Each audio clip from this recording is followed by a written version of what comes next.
On est de retour à quelques jours de ce match de quart de finale de Ligue des Champions entre le PSG et le Barça. Avner est de retour après 6 ans d'absence. Salut Avner.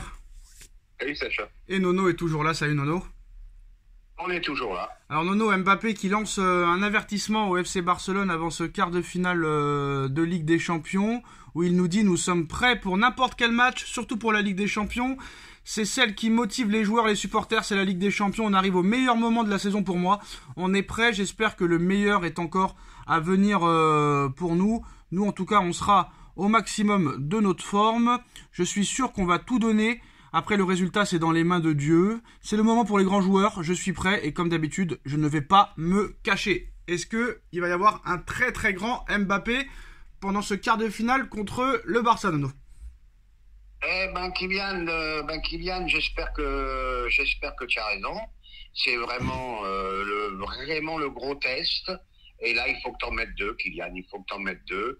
Et il faut mettre le PSG de suite à l'abri dès le match aller. Seulement deux, Avner? Seulement deux? La dernière fois qu'il a été au Camp Nou, par exemple, j'en ai mis 3. J'espère qu'il réitérera. Écoute, j'espère que toute l'équipe fera un bon match, pas que Mbappé. J'espère que Donnarumma continuera sur sa bonne série. J'espère qu'en défense, ça va se gérer, qu'au milieu aussi, et que l'attaque, même Dembélé, j'espère que Dembélé fera une très belle performance contre son ancien club. Alors je te trouve pas très gourmand, Nono, parce que la dernière fois qu'il y a eu un PSG-Barça, en match aller-retour, Mbappé en avait mis 4, Nono. On peut espérer peut-être pourquoi pas qu'il en mette encore 4. Pourquoi pas? Pourquoi pas? Un grand Mbappé, que le PSG qui se qualifie, et on est les plus heureux. Alors, honnêtement, ton pronostic, Nono, pour ce PSG-Barça, match aller pour le moment? Moi, je vois bien un 2-0. 2-0 Paris? 2-0 Paris, doublé de Mbappé. Pronostic de Avner? C'est une question piège, ça. Allez, je vais me mouiller un peu.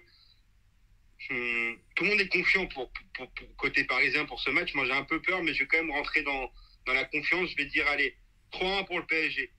J'annonce les buteurs: 2 buts d'Mbappé, 1 but de Warren, et côté Barça, 1 but de Lewandowski.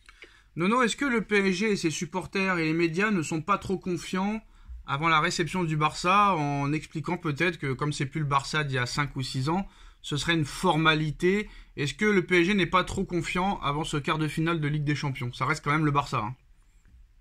Formalité, il y a que ceux qui connaissent pas le ballon qui peuvent dire formalité. Quand même, le Barcelone, c'est plus que c'était, mais tu as encore quelques grands joueurs. Donc ça sera un match difficile.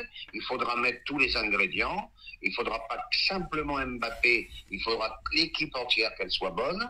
Le seul truc qui m'inquiète un peu, c'est la suspension de Hakimi. Et là, ça me fait chier de mettre Zahir Emery en latéral. Ça va nous manquer au milieu. Moi j'aurais dit Hakimi, ce serait énervant de pas l'avoir, mais je trouve que Hakimi n'est pas très bon depuis 2-3 mois. Même hier, on a vu qu'il voulait pas rentrer sur le terrain, Nono, parce que c'était Mukiele qui était à droite, mais Mukiele a pris un coup de tête et a dû sortir. Et quand Enrique a demandé à Hakimi d'aller s'échauffer, Hakimi voulait rester avec sa femme Mbappé sur le banc. Honnêtement, Avner, sachant que pour la première fois depuis des années, Paris a 99,99% de son effectif à disposition, est-ce que c'est pas pour ça peut-être qu'ils sont aussi confiants que les années précédentes? Oui, bien sûr, mais c'est bien sûr qu'ils sont. Je pense que tu as raison par rapport à l'effectif, parce que c'est vrai que, comme tu l'as dit, c'est assez inédit d'avoir à 99,9% tout l'effectif. Après, encore une fois, comme tu l'as dit et Nono l'a dit, le Barça, ça reste le Barça, même s'ils sont moins bien au niveau effectif. C'est quand même un club plus ancien que nous, qui a déjà gagné la compétition plusieurs fois, avec quelqu'un sur le banc qui a été joueur et qui l'a gagné en tant que joueur, et puis voilà, qui a tout approuvé en tant qu'entraîneur maintenant là-bas. Donc franchement, moi, je crois en nous, au PSG, mais franchement, le Barça, il faut s'en méfier, c'est pas fait. Moi, j'y croirais que sur le terrain, et je serais content que si on gagne à la fin du match, à la fin des 2 matchs. Nono, Warren, je le trouve pas au top en ce moment au milieu de terrain. Est-ce qu'à droite, ça peut être une révélation, et laisser la place à Kanginli au milieu, ce serait peut-être un mal pour un bien? On en a parlé un petit peu, Sacha. Après sa blessure, il était on va pas dire sur la pente descendante, mais il était moins performant, je veux dire. Depuis quelque temps, je le trouve beaucoup moins performant. J'espère que ça va revenir. Alors, on sait que ce sera Emery à droite, Mendes à gauche et Hernandez dans l'axe. Qui dans l'axe? Beraldo ou Marquinhos? Ah, ben moi, je vois une charnière qui me plaît beaucoup, c'est Luka avec Marquinhos. Avenir? Ah, moi, vous allez pas être d'accord avec moi. Moi, je mets Danilo et Hernandez. Moi, le problème, c'est que Beraldo, il a montré ses cojones contre la Real Sociedad, mais la Real Sociedad, c'est pas le Barça. J'ai du mal, parce que Danilo, il est limité. Beraldo, il est capable du meilleur comme du pire. Et Marquinhos perd ses couilles dans les grands matchs. Et Skriniar, il est catastrophique. Donc, c'est compliqué. Défense centrale, c'est compliqué. Pourquoi Danilo? Parce que Danilo, il y a un truc, c'est vrai qu'il est limité, mais j'ai l'impression que je vois un truc chez lui, quelque chose, que le mec, t'as l'impression qu'il aime tellement le club qu'il pourrait mourir pour ce club, et moi, ça me plaît pour un mec comme ça, tu vois. Faut-il mettre Marquinhos sur le banc contre le Barça? C'est un bon soldat, Danilo, mais il a un problème récurrent. C'est son manque de vitesse. Mais Marquinhos, il a un problème récurrent aussi, Nono. T'as du monde en face, hein. Nono, Marquinhos, il a un problème récurrent aussi. Bah, Marquinhos, on connaît son problème. Voilà.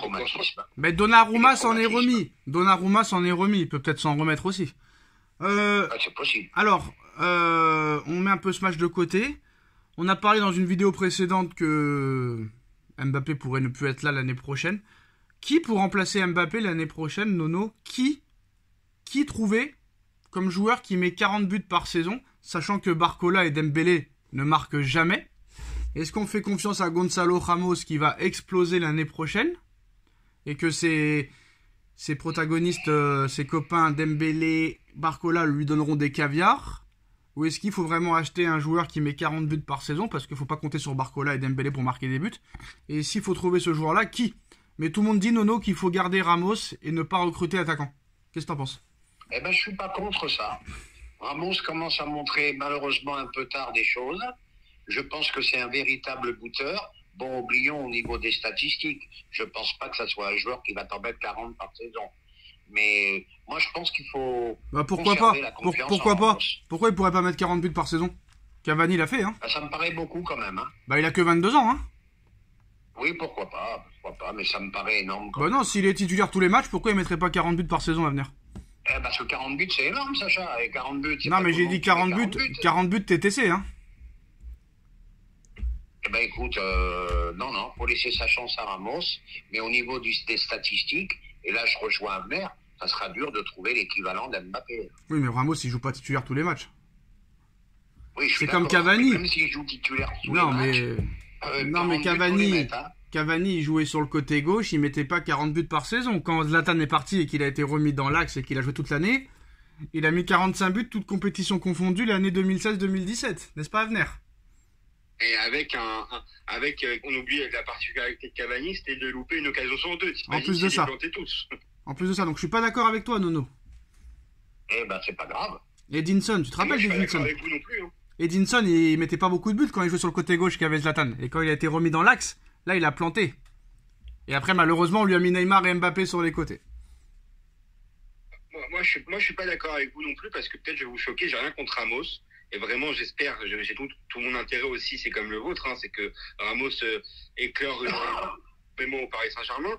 Mais moi, pour moi, il va y avoir un vrai problème. Alors, est-ce que prendre un joueur qui met 40 buts par saison TTC, comme Sacha l'a dit, alors à part sur le marché, à part Haaland, mais même cette saison, il les a pas mis encore pour l'instant, je vois pas qui prendre. TCC, pardon. Peut-être qu'il faut prendre deux mecs qui vont planter 20 buts pour pallier à ça. Mais excusez-moi, moi je suis désolé, il y a un vrai problème, et je suis désolé de le mettre sur le haut de la liste, c'est Dembélé. Je suis désolé, niveau dribble, niveau jeu, niveau intensité, parfait, mais Dembélé en attaque, c'est pourri, c'est nul. Je vous annonce, s'il n'est pas blessé l'année prochaine, 45 buts TCC pour Ramos l'année prochaine. On en reparlera l'année prochaine, si bien sûr il est titulaire. Voilà les gars, c'est la fin de cette vidéo. Dites-nous en commentaire ce que vous en pensez. Like, partage, commente, abonne et à très vite. Tchuss, salut les gars.